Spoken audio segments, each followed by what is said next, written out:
Hi, Mr. McKay. Thank you for joining our program today. I know you have this Asia Summit tomorrow. Can you tell our audience what is this theme of this year's summit in Macau? The theme of this year's summit is focused on occupiers of commercial real estate, focused on ways to save space and save money in the difficult economy. Well, we all know we have this global financial crisis around the world at the moment. How is that going to affect the real estate market in Asia as a whole? Well, it's already affecting the markets in Asia.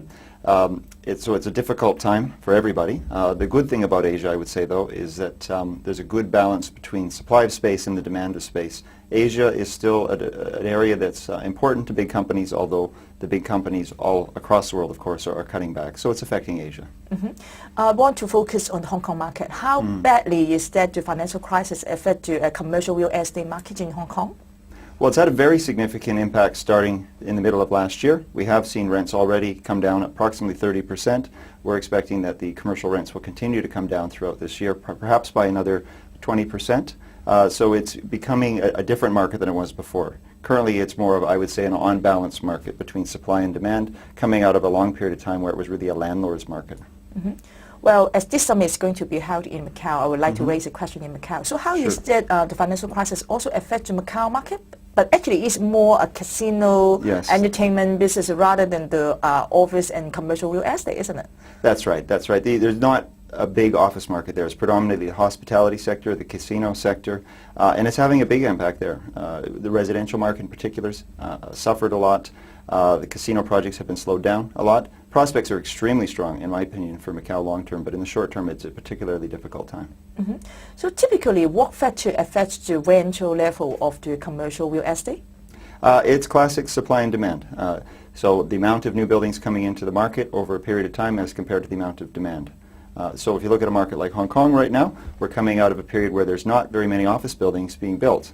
It seems like there's a lot, but in reality, compared to the size of the market, not a lot. So vacancy rates have been very low. So now we're moving to a market where it's more on balance between the amount of supply and the amount of demand. And so the vacancy rates are going to become something a little bit more medium, I would say, as compared to what they've been over the last few years. So besides the supply and demand issue, I think the economic factor also goes up and down. Whether the commercial real estate goes up and down with the Hang Seng Index and our the GDP figures?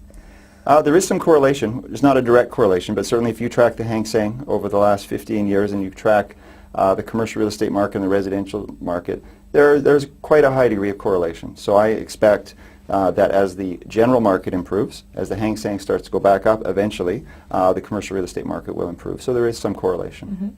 So can you tell us what is the record high and the record low in the commercial real estate market in Hong Kong?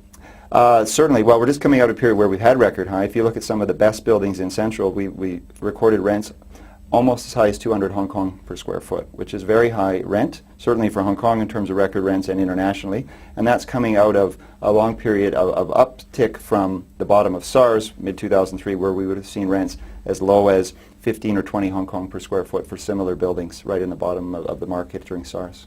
So a huge change. So what's the outlook? Well, the outlook, as I said, we've already seen the market come off 30% from its peak. We expect over the next 12 months that it will likely decline in terms of the rental rates by another 20%. So unfortunately, depends if you're a landlord, the market will continue to go down. Fortunately, somewhat for a tenant, you can expect that your rents will come down as well over the next period of time. So hopefully, next time when we will meet, maybe the market will recover. Well, I hope so, although I would say that our projections, we want to be cautious, so I'm expecting that 2009 will be difficult. We think 2010, the way it's looking, will continue to be difficult, but we're seeing a good possibility of recovery in the second half of 2010. Certainly 2011, it seems a ways off, should be a lot better situation, which is important when you look at Hong Kong, because it takes a long time to build buildings, so the longer-term developers will already start to build new buildings over the next couple of years, anticipating a much better market in 2011 or 2012. Thank you very much for joining our program today. Thank you.